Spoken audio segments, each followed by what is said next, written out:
Olá, boa tarde, bem-vindos a mais um programa Se Expresse, um programa da editora Expressão Popular. Meu nome é Aline Piva e eu vou estar com vocês aqui mediando mais esse debate, provavelmente nosso penúltimo aí debate do ano, antes da gente entrar no recesso de fim de ano, passar ali uns diazinhos descansando.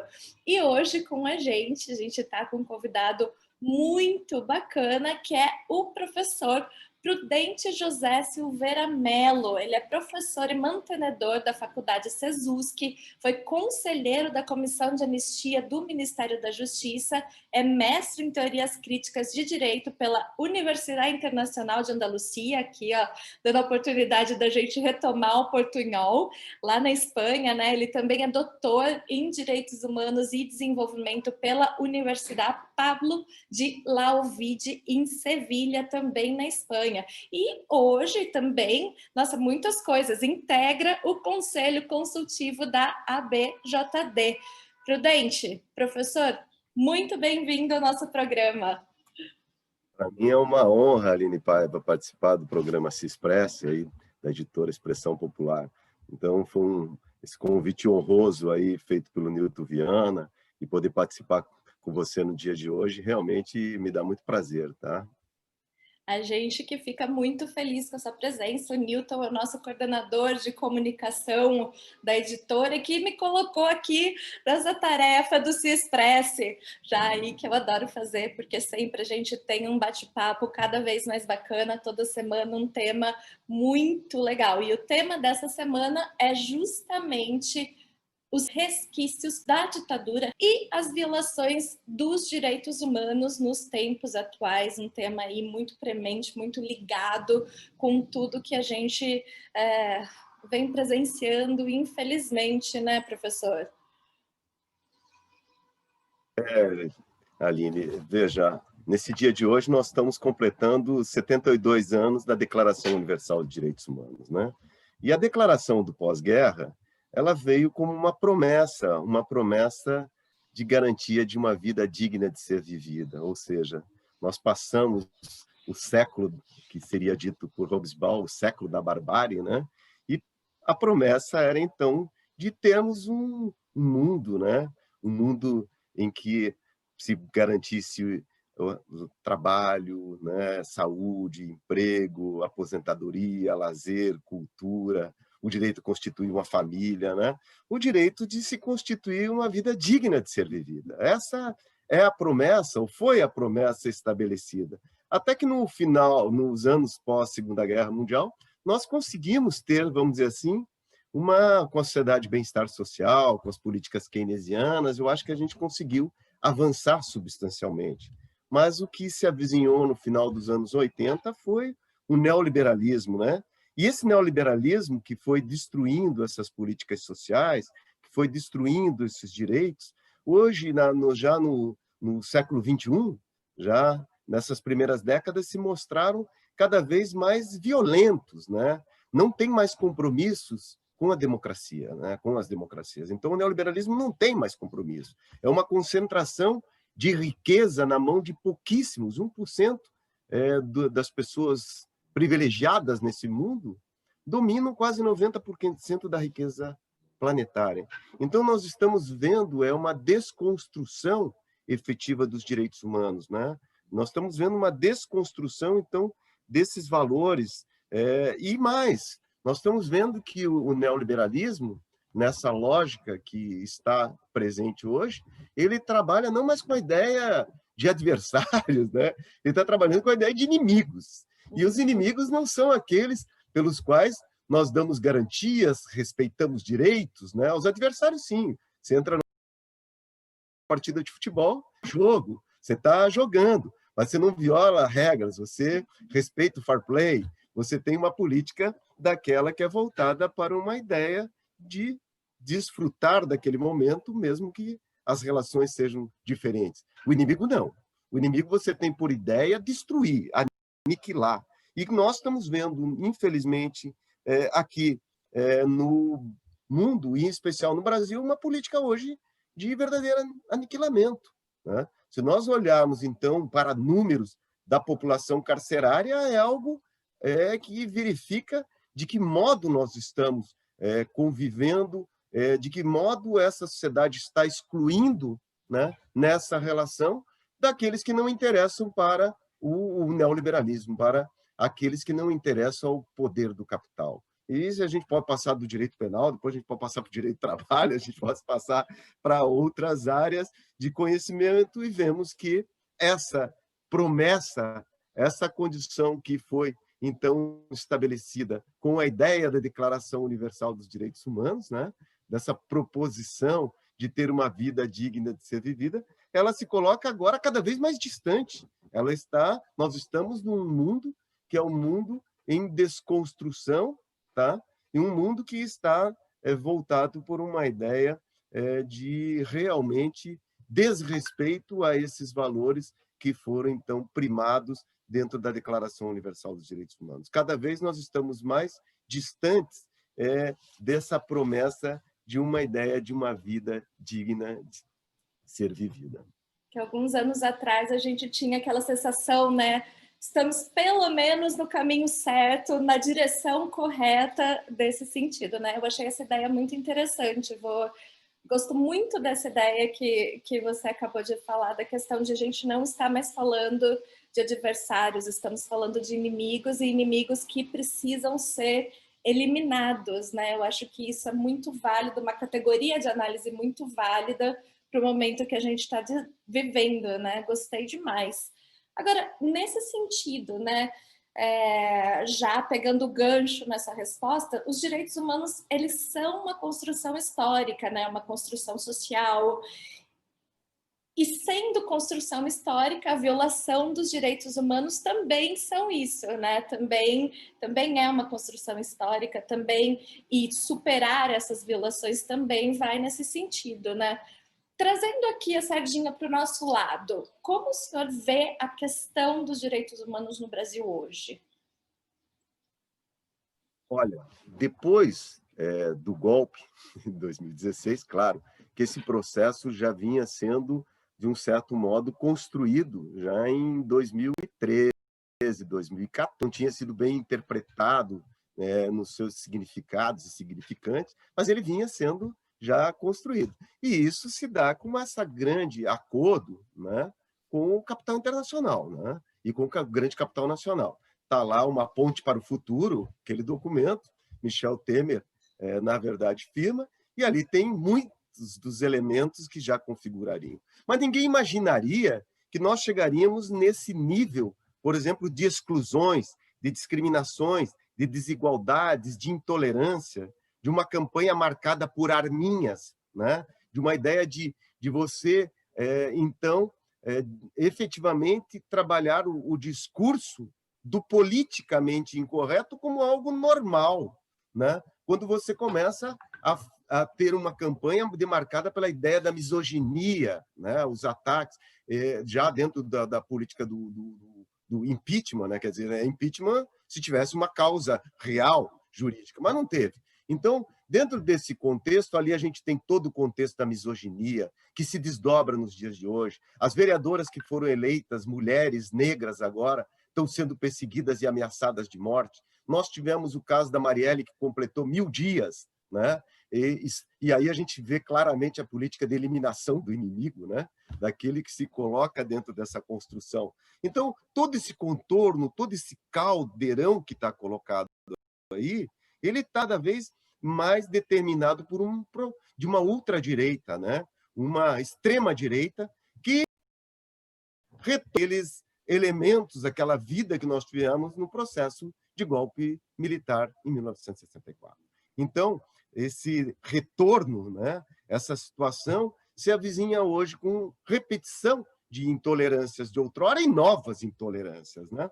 Bom, eu participo dentro de um grupo de juristas que trabalham com a ideia dos direitos humanos a partir das teorias críticas.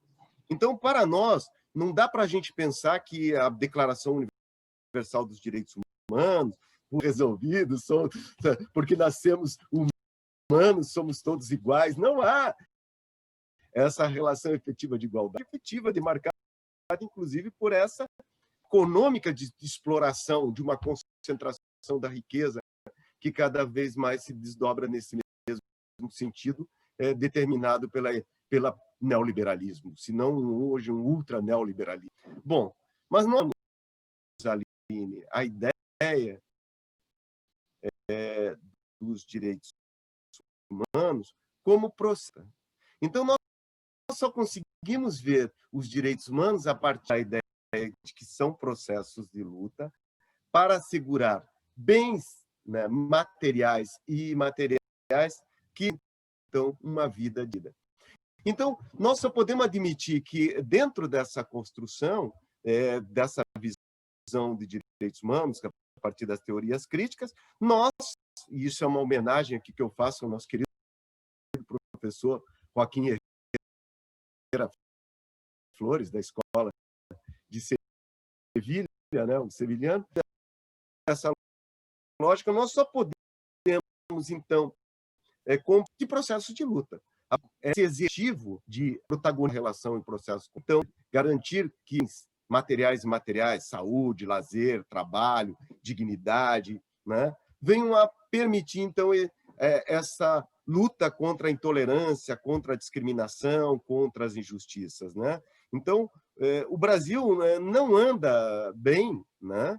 E, em especial, quando nós, a partir da eleição desse presidente, esse presidente que tem uma política de discriminação grosseira, tosca, quando fala, inclusive, nos negros, e falou, nem vou repetir aqui, porque aquilo é de uma grosseria e sem sentido, quer dizer, quando coloca arminhas na mão até mesmo de crianças, quer dizer, toda essa ruptura, quando rompe com a ideia da garantia do bem-estar, da natureza, nós vivemos uma crise hoje mundial, vivemos uma crise no Brasil, então, maior ainda, sobre a questão que envolve o direito ao meio ambiente, né? A ponto do ministro, né, de meio ambiente falar aquela idiotice que falou naquela reunião ministerial, em plena pandemia, dizer vamos deixar a boiada passar agora. Quer dizer, isso é que demonstra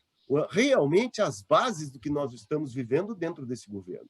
Um governo que não tem a mínima preocupação com a vida humana, porque a forma como conduz e está conduzindo a questão da crise sanitária, né, mundial, mas no Brasil, o Brasil está como o segundo país no mundo em número de mortos, né, demonstra efetivamente qual é o tom dado dentro da perspectiva e como se comporta essa compreensão dos direitos humanos frente a esse governo. Seja na questão meioambiental, seja na questão da vida humana, seja na questão dos valores que são essenciais em relação às mulheres, negros, quilombola, população LGBTQI+, e todas as demais. Então, aqui houve uma questão em que se valorizou o quê? Se valorizou o capital, os interesses econômicos em relação à vida humana dentro desse processo.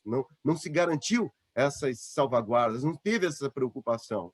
Então, infelizmente, o retrato deste governo que aí está em relação a essas questões que são essenciais e não temos muito para comemorar deste governo em relação aos direitos humanos. Importantíssimo, né? Para quem está chegando agora, a gente está conversando com o professor Prudente Mello sobre os resquícios, de novo errando falar essa palavra, os resquícios da ditadura e as violações dos direitos humanos nos tempos atuais. Se você chegou agora, lembra que depois o vídeo fica aqui no nosso IGTV e que também a gente está transmitindo pelo Facebook e pelo canal de YouTube da editora. Dá para vocês irem lá, reverem, compartilhar o link a hora que vocês quiserem e continuar assistindo essa aula que está muito bacana. Agora, professor, no Brasil, principalmente nesse ano, quando a gente está enfrentando a pandemia, como o senhor mesmo disse, a gente vê de uma forma cada vez mais acentuada essas violações, não só de direitos humanos, mas também de direitos básicos, né? Ao mesmo tempo, com todas as limitações que o cenário atual impõe, a gente teve um papel central, né, dos movimentos sociais, organizações populares, na defesa desses direitos. Como o senhor vê esse elemento da solidariedade como um valor a ser cultivado, principalmente dentro do quadro da pandemia? Olha, é fundamental, porque se nós temos condições de se contrapor, inclusive, a esse modelo econômico que está eh, se consolidando e como via de mão única quase, só podemos romper esse processo a partir de valores essenciais e entre eles da solidariedade. Quer dizer, e esses valores da solidariedade também se busca desconstruir a partir da lógica do mundo do trabalho, com a ideia do individualismo, da ideia de concorrência de um com os outros. Quer dizer, essas rupturas, né? E tirando a centralidade do próprio valor do trabalho. Nem estou falando de emprego, estou falando do valor do trabalho com tudo, e colocando dentro dessa perspectiva uma nova lógica de que cada um é empreendedor de si mesmo, cada um vai se dar bem dependendo da sua capacidade, que a lógica da meritocracia. Só que tudo isso na verdade, valores que são na verdade, fabricados com uma ideologia dominante, que é uma ideologia da direita. E aí eu acho que eu vou puxar um elemento central dessa solidariedade, que é o papel, por exemplo, que o Movimento dos Trabalhadores Sem Terra, o MST, teve dentro desse espaço, desse momento da pandemia. Para quem não sabe, né, que não é o caso de vocês, Aline, o MST, na verdade, o Movimento Sem Terra, e os produtores que participam do Movimento Sem Terra contribuíram com milhares de toneladas de alimento produzidos, né, de maneira politicamente correta, ecologicamente falando, sem agrotóxicos, sem contaminantes, né, sem coisas que, além de destruírem a natureza, né, também não colaboram na destruição das vidas humanas. E esses milhares de toneladas, né, de alimentos foram distribuídos para a população, né, de forma gratuita, contribuindo, né, com esse marco. Não tem nada dessa ideia caritativa, não. A ideia é da solidariedade, do compromisso com a vida humana, com um compromisso com questões que possam, sim, garantir, né, que possamos pensar uma sociedade que possa existir. Como lá no lema, e esse ano vai ter, né, de novo, né, o Fórum Social Mundial, que um outro mundo é possível. É possível um outro mundo. Não esse mundo demarcado por essa ideia, que é uma ideia de exploração, que é uma ideia de destruição, de meio ambiente, que, no fundo, nós estamos agora como grandes produtores mundiais de alimentos, mas esses grandes produtores mundiais de alimentos para vender para quem? Para fora, para enriquecer, na verdade, a mãos de poucos, né? A agricultura da soja espalhada no país demonstra que poucos ganham e excluem muitos do processo de produção. É essa a relação. Nós temos produtores de soja que detêm áreas superiores a países europeus. Isso não tem como acabar bem, não. Esse mundo, do jeito que está indo, dentro dessa lógica que rompe efetivamente com valores de solidariedade, não caminha para um desfecho que possa ser o da preservação da vida humana.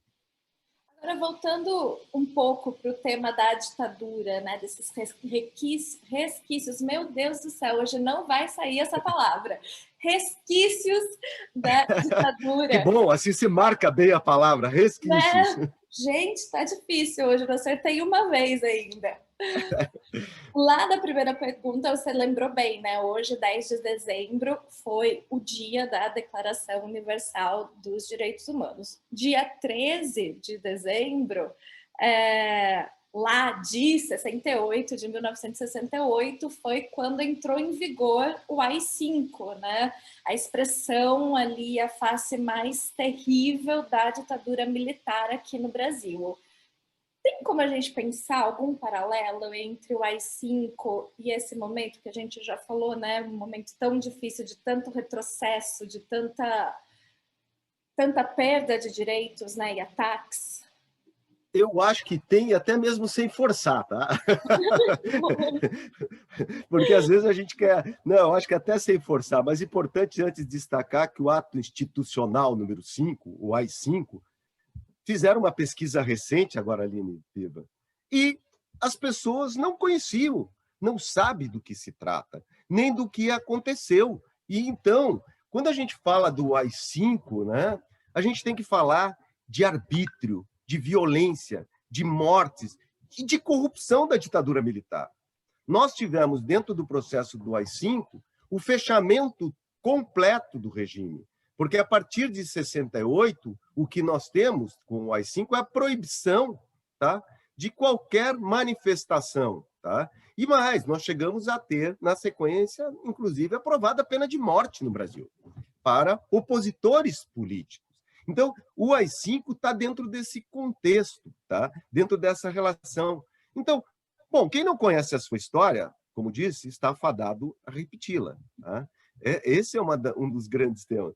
E os anos que se passaram foram anos, como alguns denominaram, anos de chumbo. Né? Então, não é porque era rico em vender chumbo, não, é porque os anos representavam anos duríssimos, anos que foram demarcados, então, por uma censura, por um desvirtuamento da história. Tá? Porque era proibido falar, como dizia o Caetano, proibir era o lema ao contrário, porque era, então, um processo de extrema repressão.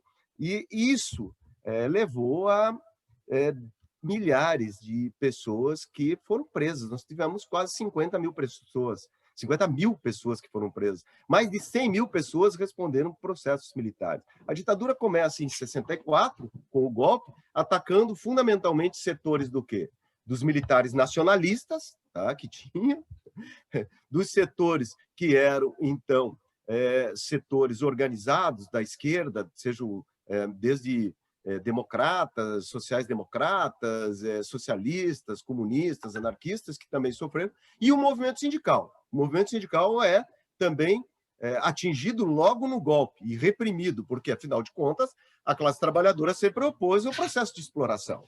Então, essa relação se dá dentro desses marcos de 64, a partir de 68 fecha tudo, e a partir daí o que sobra, inclusive, é um conflito, e o conflito que se dá, inclusive, armado e de resistência. E contra qualquer ditadura, cabe sim o direito de resistência. A gente tem que compreender que o direito de resistência é algo concebido dentro das relações do próprio direito. E isso, infelizmente, aconteceu. Mas tentando fazer aquele paralelo sem forçar, nós vivemos hoje um período que é de mentiras, um período de fake news, período de perseguição, como já estávamos falando, a adversários políticos, inclusive com ideia de aniquilação, porque inimigo você aniquila. Então, dentro desse contexto, nós temos, sim, uma relação de um paralelo que se dá lá. Mas nós vamos poder ir desenvolver um pouco mais além. Nós temos hoje uma política de lawfare. E essa política de lawfare busca impedir, né, exatamente aos adversários políticos o seu exercício de direito de resistência dentro de um contexto de Estado democrático.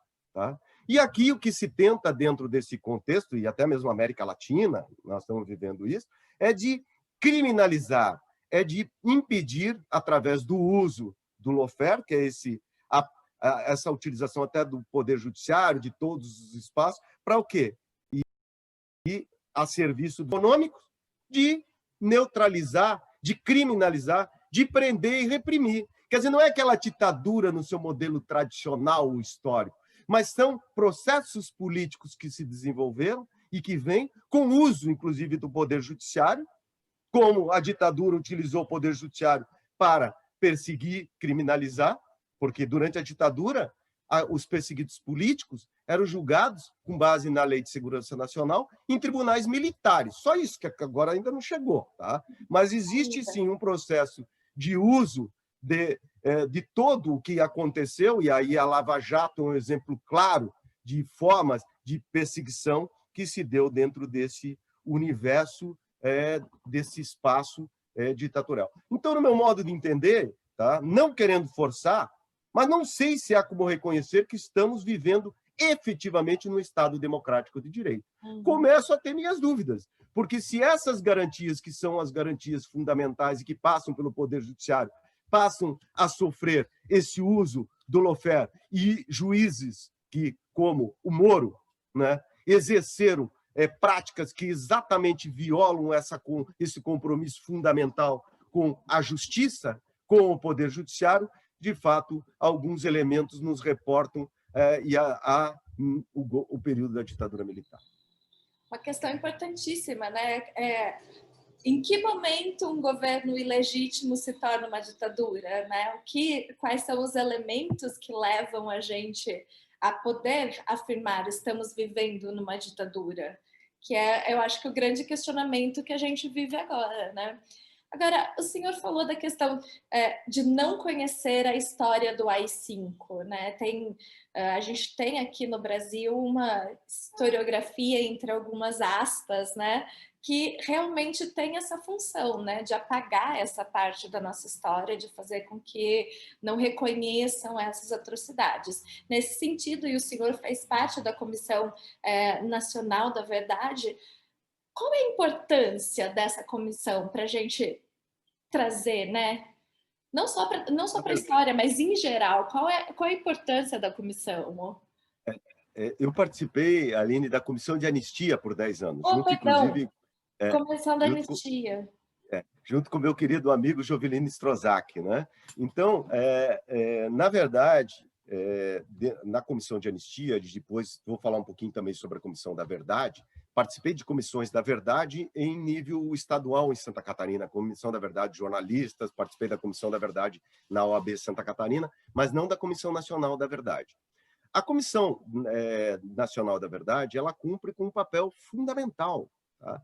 Porque, ao falarmos de justiça de transição, e a justiça de transição tem 4 grandes eixos, né? E um deles é o eixo que trata, então, da reparação, né? O outro eixo da reparação, que pode ser econômica ou de outra forma, conforme a eleição de cada país. No Brasil, foi basicamente dentro da reparação econômica. Outro eixo é tratar, inclusive, da responsabilização daqueles que cometeram os crimes durante a ditadura, porque são crimes de tortura, são crimes imprescritíveis. Então, outro é a questão que trata da verdade, tá? Porque você, para exercer esse papel de garantia, inclusive, de uma transição que permita que o acerto de contas, esse acerto de contas, vamos dizer assim, social, o acerto de conta de acalmar os ânimos, as almas, aqueles que sofreram, você tem que trazer, de fato, a verdade. Como na África do Sul, em relação ao apartheid. Você traz e diz, aqueles que se comprometeram a falar a verdade, dizer, sim, me arrependo de ter feito isso, sim, lá na África do Sul, adotou-se o quê? Não se pune, porque há um reconhecimento. Agora, se você não há um reconhecimento, se os torturadores, tá, que praticaram isso não foram responsabilizados pelo Estado, não se arrependem, continuam lado a lado, ainda propagando como se está propagando agora, não teve ditadura. Quer dizer, o Brasil não teve ditadura. Tá? Você alimenta o quê? Você alimenta, inclusive, desse processo que não é de você passar ali. Então, a verdade é fundamental. Ela trabalha com a ideia de anamnésia, não amnésia. A ideia de que esse esquecimento que se possa ter, ele é nocivo. A Argentina e o Chile fizeram novas leis a partir da Corte Interamericana e recuperaram isso. E isso faz com que haja uma mudança num 4º eixo, que é o eixo que envolve as instituições, aquelas áreas que trabalham com segurança pública. Tá?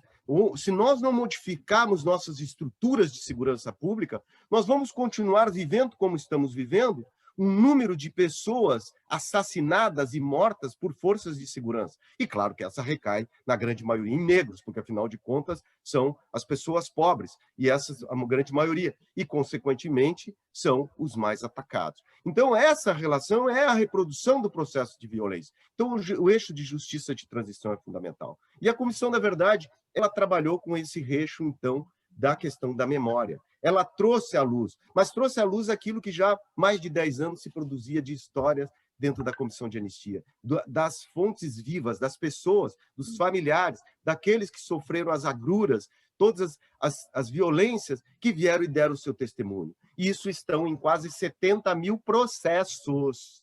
São quase 70 mil processos dentro da comissão de anistia. Isso trouxe já um elemento muito importante, todo um valor histórico que é para pesquisadores, para historiadores, mas também para que a sociedade assimile isso e, ao assimilar, trabalhe com a superação dessas questões que foram, então, bastante difíceis para nós. Então, a ideia, tá, de desqualificar, inclusive, a Comissão da Verdade, de desqualificar a Comissão de Anistia por esse governo, é a ideia para negar a própria ditadura, é para negar, inclusive, toda a violência que vivemos. E para quê? Para garantir, inclusive, que a violência continue a ser praticada como instrumento a interesses dos poderes econômicos. E a ditadura brasileira nasceu por interesse do poder econômico, inclusive das transnacionais, como elementos que vieram do exterior dentro da construção, como foi. E aí, Dreyfus, no livro 1964, traz um apanhado brilhante, profundo, a respeito do comprometimento das empresas transnacionais no Brasil, das grandes empresas nacionais, que eu indico para leitura. Esse livro é excelente, realmente. Eu usei ele no meu TCC anos atrás, já faz muito tempo, mas realmente é um livro excelente. E dá um pouco de raiva, não sei se é raiva a palavra, mas sim um pouco de indignação, perceber que realmente muitos desses elementos a gente acaba vivendo hoje, né? Essa semana mesmo são 1000 dias sem a gente saber quem mandou matar a Marielle, né?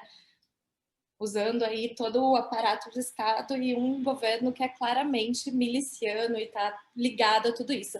Professor, a gente está aqui chegando no final do nosso tempo. Todo programa é assim, a gente começa já, meia hora, 40 minutos, é muito tempo, de repente a gente chega nessa parte da conversa que a gente quer continuar por mais 1h30 e a gente já está aqui no final. Mas eu queria fazer uma pergunta sobre um tema, né? A gente conversou de temas que são meio esquecidos, que o pessoal não tem conhecimento, que acaba ficando ali enterrado na nossa historiografia tradicional, né? Enfim, por diversos interesses, né? Não é por acaso. E um deles é a questão do Grupo dos 11, né? Como se organizava? Como foi essa repressão? O que foi o Grupo dos 11?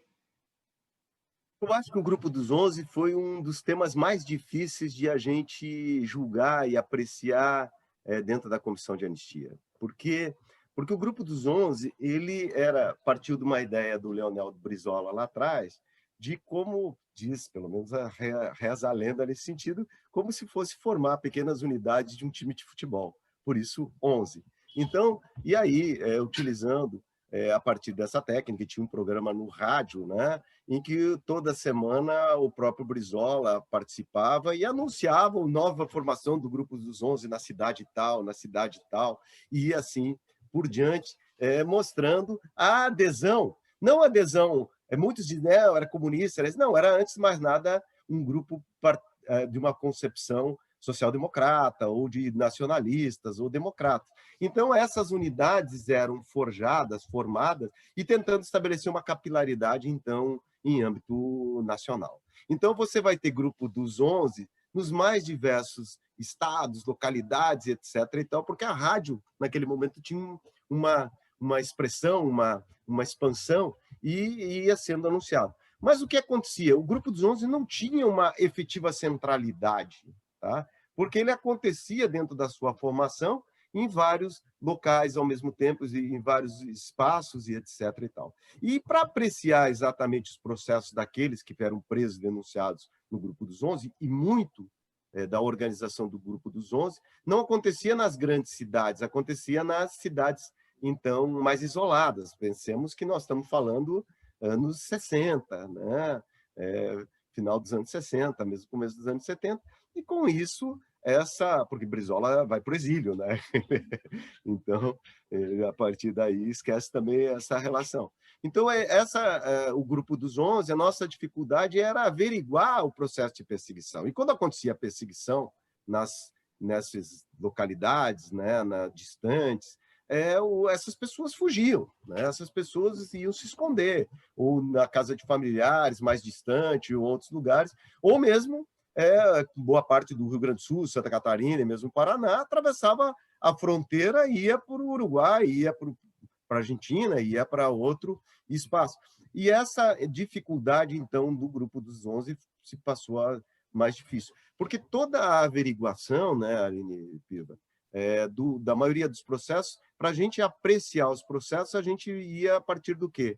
Dos arquivos da Delegacia de Ordem Política e Social, dos arquivos que envolviam e que estão no Arquivo Nacional e que vinham, então, das áreas do SNI, do Serviço Nacional de Informação, e nisso os militares foram ótimos, porque eles catalogaram tudo, organizaram tudo, então, boa parte. Claro que alguns estados, antes de adentrar a democracia, queimaram os arquivos dos DOPs, etc. E tal. Alguns governadores que chegaram antes, que eram um perfil democrata, vieram e preservaram, conseguiram. Mas teve estados que destruíram, por quê? Porque era de fato. E aí também vem a história belíssima do livro, né, Brasil Nunca Mais, que é importante que se gravou, né, que se fotocopiou todos os processos que tramitaram na Justiça Militar antes que fossem destruídos. Então, a nossa primeira fonte para julgar os processos dos perseguidos políticos passa pela vinda do arquivo, da ficha do Arquivo Nacional, do Serviço Nacional de Informações, de busca junto aos DOPs, ou eventuais prisões. Então, isso já cria uma debilidade muito maior em relação ao Grupo dos 11, tá? Porque não se tinha, fruto dessa organização, não era uma organização como as organizações que tínhamos lá, que Vale Palmares e assim por diante, todas que foram devidamente, constituíram, né, toda a linha do início ao fim, né, até com muita tortura para tirar as informações. Então, do Grupo dos 11, não. E isso restou um trabalho que é um trabalho importante para que as comissões da verdade, para que os historiadores... Acabou de sair, por exemplo, agora, quentinha, que estava vendo agora, um trabalho, né, de mestrado sobre o Grupo dos 11 no Espírito Santo. Então, enfocando exatamente no grupo que... Mas nós temos muita coisa ainda que as comissões da verdade deveriam trabalhar. Por quê? Porque se apurou ainda, e aí não foi possível vencer, e aí eu vou finalizando, coisas como a questão das populações ribeirinhas que foram assassinadas lá na guerrilha do Araguaia, as tribos indígenas, algumas que foram assassinadas, que tiveram proximidade de ditadura. Temos a questão LGBTQI+, ainda que tem que ser analisada, construída. A questão das mulheres, eu estou vendo as primeiras teses agora, tanto de dissertações de mestrado como tese doutoral, enfocando, inclusive, a perseguição em relação às mulheres. Então, nós temos um capítulo aberto. Então, para a Comissão da Verdade, faltou tempo, mas as comissões de verdade e mais os outros segmentos que envolvam esta história, que envolvam a recuperação e que trabalhem com a justiça de transição, são essenciais e fundamentais, porque só assim nós vamos poder garantir que nós então, tenhamos uma sociedade democrática, né? Uma sociedade efetivamente de respeito aos direitos humanos, uma sociedade de respeito e que preserve, então, a condição de que possa ser vivida. O Paulo Freire fala, quem não conhece essa história, né, está fadado, então, a repeti-la, né? Mais ou menos assim a colocação. E nós temos que, sim, conhecer a nossa história. Se conhecêssemos efetivamente o que se passou durante a ditadura e o AI-5, se a juventude desse país tivesse clareza do que passou, não estaria agora defendendo besteiras, bobagens e até negando a existência de uma ditadura que foi atroz. Não é pelo número de vítimas, mas pelo resultado que ela produziu dentro da sociedade brasileira. Justamente, pela violência, né? Todo esse legado, né? São décadas que já acabou e a gente ainda está vivendo todo esse legado, entre aspas, né? Não é legado a palavra que a gente deveria usar, mas, enfim. Professor, muitíssimo obrigada, foi sensacional, eu espero ter você mais vezes aqui. Antes de terminar, fiquei sabendo que você também é fotógrafo, onde a gente pode saber mais do seu trabalho de fotógrafo? Eu fiz uma exposição que chama, no Brasil, foi Memória das Ruas, porque eu fotografei as greves lá de 1970, os primeiros de maio de 1979, 80, 81. Aí fotografei a campanha das diretas, fotografava, porque eu gostava de estar na rua. Daí fiz uma exposição Memória de Las Calles, na Espanha, mas agora eu consegui, depois, reorganizar, estou começando a achar tempo para trazer outros materiais que produzi outrora, que sequer foram vistos ainda, coisas que têm 40 anos, 30 e poucos anos, que estão no negativo, estou escaneando para poder, então, também recuperar esse aspecto e garantir que a nossa memória seja presente também nas imagens. Olha só que bacana, fica aí a indicação para vocês, além de tudo isso que a gente conversou hoje, conhecer também essa parte do trabalho do professor. Professor, muito obrigada de novo, foi um prazer recebê-lo e muito obrigada também a todos que acompanharam a gente aqui em mais um Se Expresse. Na próxima quinta, a gente está de volta aqui com vocês. Obrigada, professor, grande abraço. Obrigado, Aline Piva, obrigado ao Se Expresse. Um abraço.